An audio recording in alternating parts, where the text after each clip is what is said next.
Hey guys, welcome to another video tutorial for the Netgore editor. Today I'm going to show you how to go from an empty map to something like this.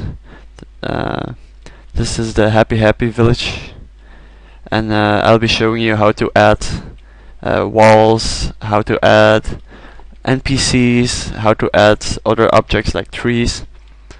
Yeah, that's what we're going to do today. So to start with, I'm going to show you how to use the AutoGrh Updater. It's just right-clicking here and selecting Automatic Update. Then you see I've got everything already in the library, so there's nothing new here for me. But whenever you add graphics to the dev content folder and you select the AutoGrh Update, there will be some graphics added, and then you will be able to see them in this tree thingy. So for the first thing, I'm going to show you how which map we're going to create. That's Saturn Valley. Let's see, where is it? Yeah, this is the Earthbound Saturn Valley map. So let's load it. Okay, here you see the map. It's not completely done yet with all the walls, but I'll show you how you'll be able to add them. You can see some have some graphics already have auto wall options, which I'll show you as well. So yeah, let's get started with an empty map.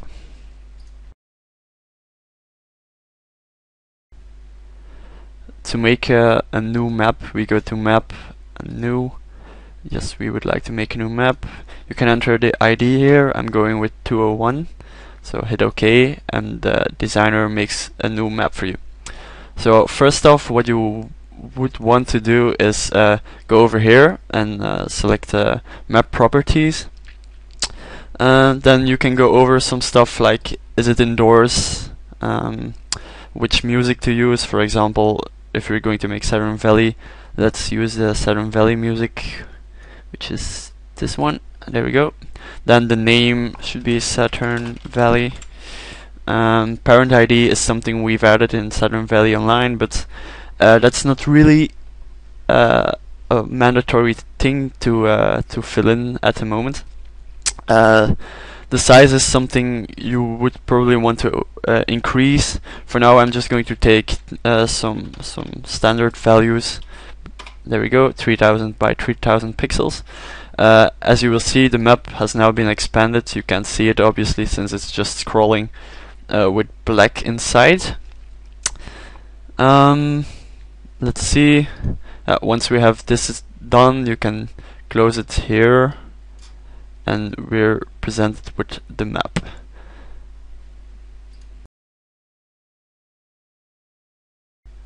Some things I'll explain right now is this bar over here. So this is just saving. This is saving as a new ID. This is deleting the map. There's no undo button, so be super careful when you use it. This is the properties. This is making a screenshot of the map. This is the lighting sources, which isn't used in SVO. This is toggling the display of the walls, which I'll show you later. This is toggling the map grid, which here you go, here you can see it. You can change the size by just selecting the drop down button and filling in a new size. This is the filter, the view filter, which is also not really used. This is the entity cursor, which you can use to add teleports or warps to other maps. This is the wall cursor, where you can add blocks or walls as they are called in Netgore. This is the most important one for now, the map graphics cursor. The drop down stuff isn't too important at the moment. This is the map light cursor to add lights, which is, as I said, not used in SVO.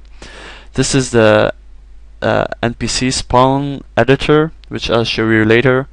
And this is something to do with the side-scrolling part of the Netgore engine, which is also not used.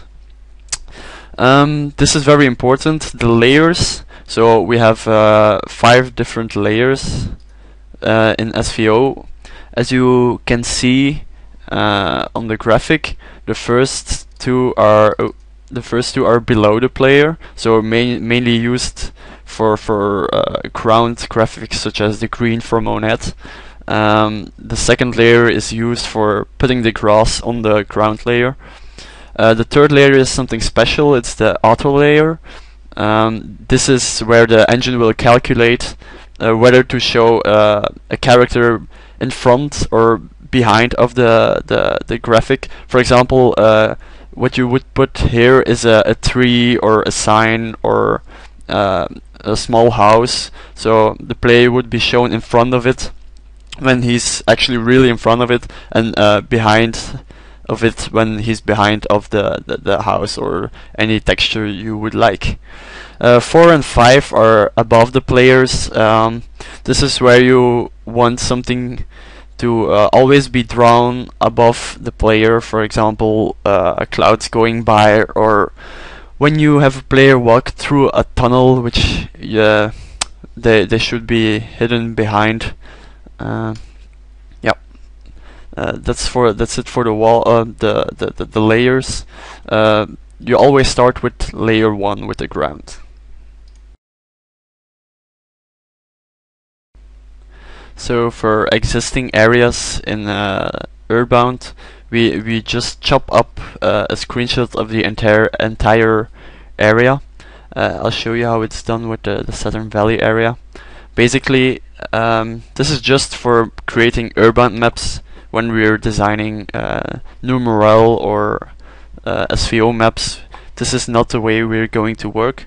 I'll show you in another tutorial how you should do that then. But for now, we'll just focus on the Earthbound maps. And so, as you can see, areas are located in the area folder, and then you can see we're at the Saturn Valley subfolder. So for now, you select, I just named them from 1 to 12, so it's easy to just add them on the map. Let's select the first one, then select the map so you don't accidentally browse through the tree option thing when you're moving around with the arrow keys. So to put a texture, if selected on a map, is just hold the control key and you'll see the texture showing and following your mouse cursor. To edit on a map, you can just hit the left mouse button and you see it's got added. You can drag it around if you want.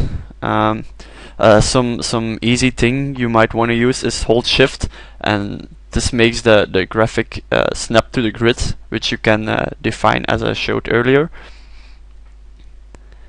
Another cool thing is when you have several textures, not these big ones, but for example when we're adding trees, you can just hold shift and drag with the mouse button. So you can select multiple textures at once, and then for example move them around as a group or delete them all in one. So for now we're going to add some Saturn Valley map graphics. Basically what I do is just I hold down control and shift together so I can add them and snap to grids at once at the same time. There we go. There's a small glitch when you add it. It seems like it's not going to clip to the snap to the grid, but it will when you release the button. You will see it will add to it will snap to the grid. Now I went ahead and added all the 12 texture files. As you can see, the editor doesn't display them all when you first add them. So basically what you can do is save the map, close it, and reload it. But first, let's change the map size, since we know this is the last texture. We know the size, as you can see over here, is about 1600 by 2100. So we're going to change this to 1600, 2200. Hit enter, and now the map will be clipped. As you can see, we can now not move any further than this. This is just something you should do, so the maps aren't really huge for no reason at all. So as you can see, the map reloaded as well, apparently. So now first thing you want to do when you've added all these textures is, of course, save. Yes, I would like to save. Yep, there we go. Yeah, there we go. Next up is I'll show you how to add some grass. Over here we've made some sets of grass. So make sure to select the second layer as we're adding grass. You just hold Control and click to add them. You can also select tile mode, which basically the editor will snap the graphic you're wanting to place on the map to one cell of the grid, and you can just drag around, and you see it gets added. As I've shown you before, as I said before, when just holding Shift and selecting, you can see, or it's apparently not really working when there's other stuff on the background, but you should be able to select them all at once. So next thing is we should add the actual graphics onto the map, because now everything is on the first layer. Players will just walk on top of the houses, on top of the trees. That's something we don't want. So when we're adding trees, I don't know which set it is, but it doesn't matter. You just select a tree, and you can add it. Let's get rid of the tile mode again. But when you do that, it's not going to have. Let's see, layer 3. When you hit it, you can see there's automatically a block added, or a wall where players cannot walk. So it gives the player a sense of reality where you can't walk through a tree. How this is done is with the bound wall part of the graphic editor. I'll show you in a second.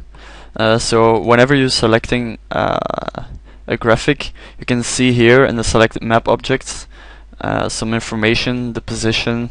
If you accidentally put it on the wrong layer, you don't have to delete it, just change the layer over here.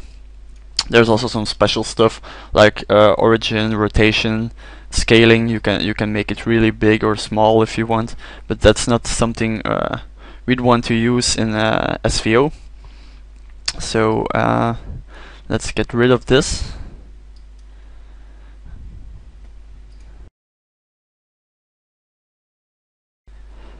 To add an automatic wall, as I like to call it, just select the graphic you want to edit for in the GrhDatas window. Just double click. You'll see a data editor popping up. Just leave all this alone. This is done by the AutoGrh Updater, and you don't have to change anything here. What the interesting part is the bound walls. Here you can add new walls. So whenever you put a tree on a map, it automatically will add the wall as well. So I'll remove this one for now.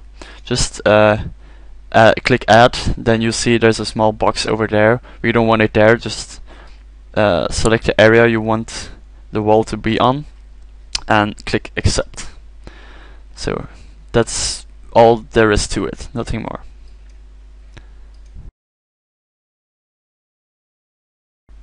So we've added the bound wall on the correct tree, and now we can start adding them onto the actual map. Make sure you have the third layer selected, so it's on auto layer, which is the third layer is called as well. So now we can try to put them on top of the actual tree. There we go. You can always tweak it with selecting it and changing the position here if you like. As you can see, the auto wall automatically got added as well. Next up is I'll show you how to actually add walls, for example, to these cliffs so people can walk on them. This is not something you want to add in the data editor, because usually you don't really reuse these kinds of graphics. So you might as well do it on the map itself. So to do that, we select the map wall cursor, and let's see something nice. We'll start here over here. So we right click, and you see there's a small wall part on the map now, and we drag it around like this to make it bigger. You can still move it around or change it if you like. So there we go, and then basically just do this for all parts that players shouldn't be allowed to walk on, like this. It doesn't really matter if it's not 100% accurate. There's no need for such accuracy, since players aren't going to notice this. So no need for small corrections or small parts like this. It doesn't matter. If you want, of course, you can do it, but it takes a lot of time, and the added value is not that much.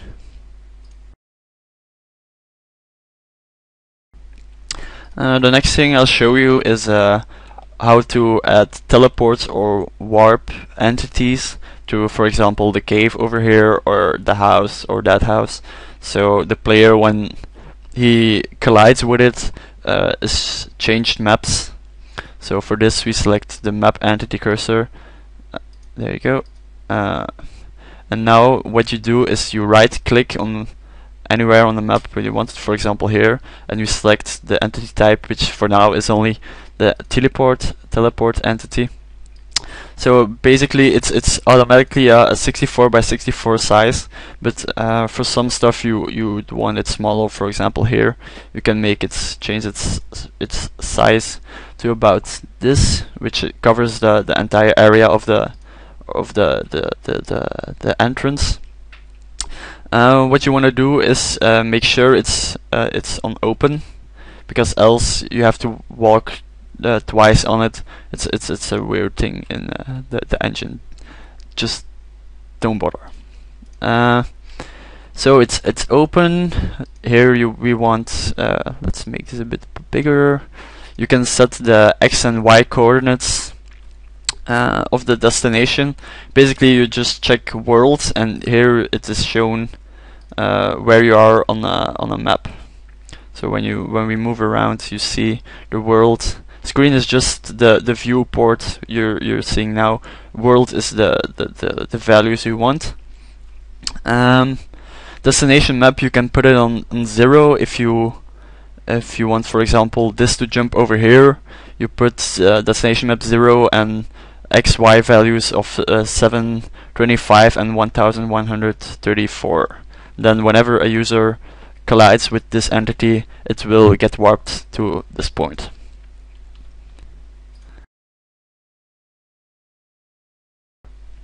This same map warping is for example used in a lot of houses in on Net is one example, where every room in Ness's house is just far enough apart so you can't really see the other textures of the room.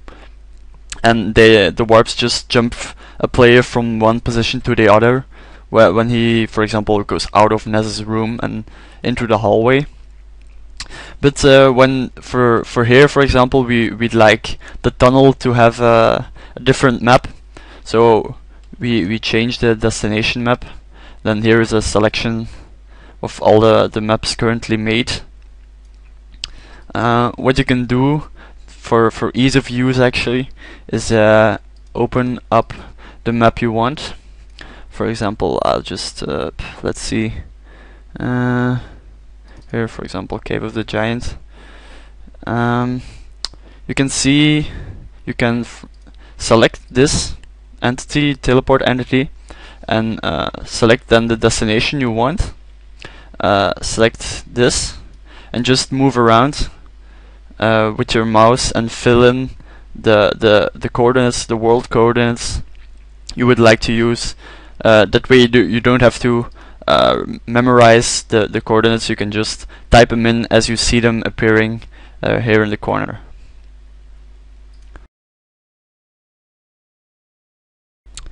Another important thing is, of course, adding the characters, the NPCs, in on a map.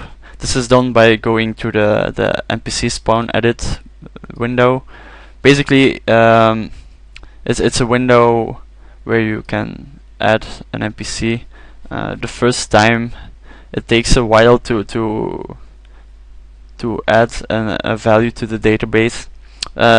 These are values put into the database, so whenever you change something here, it will actually change it into the database. So deleting also means it's gone forever. There's no undo button. So what we have here is a new NPC.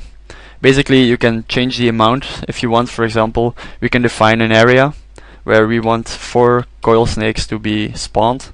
So with this selected, we select the area we want, and then as you can see, the area got updated. We can select the character template ID.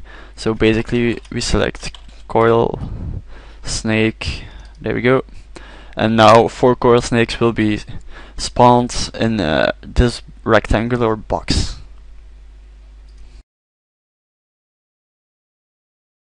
So if we, for example, would use this map as an opportunity to put some NPCs on here. So NPCs usually just take, I'm going to put that there, one part of the map, not just a small rectangular or a few pixels wide box, a spawn box, because they're going to move around anyway. So no need to define a huge box like this. We can just define a small box. Let's make a couple more. So it also jumps to the defined spawn area. So let's see. It doesn't really matter. Character 156. We select it. We give it an area, and then repeat. Select the third one. We select an area. We select a character ID. And there you have it. That's how you should add NPCs on a map.